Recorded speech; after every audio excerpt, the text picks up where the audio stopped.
love the question. And I'll be honest with you, even as much as like 6, 7 months ago, I thought that my depression was isolated to like last year alone, like 2022. And then as I sat more and did more introspection and sat with myself, I realized that it's been going on for a long time.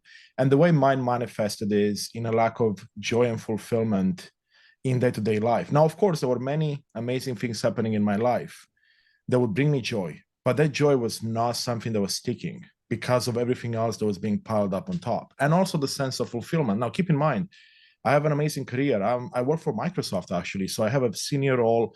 I'm in technology. For a lack of a better term, I have the American dream. Yet I had no joy and fulfillment. I had the shiny toys, no fulfillment, no joy, right? So that's how it manifested for me. Of course, it also manifested in me spending time on things that would just distract me from real world. Meaning, of course, Netflix, like most of us do, but also computer games. I used to be a gamer big time when I was younger.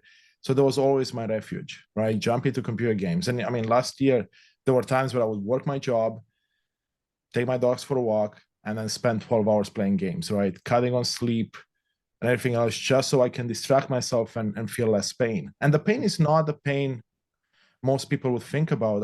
I would say those that don't suffer with, let's say, depression and stress and burnout and anxiety. It's a pain where, like, it's not physical pain, it's emotional, it's mental pain. So very, very hard to describe to someone that hasn't had a chance to experience that. And I would argue that almost everyone has experienced a version of it in their life. I completely agree with that. And it's part of the reason why I'm doing this work. There was pain in my life as well.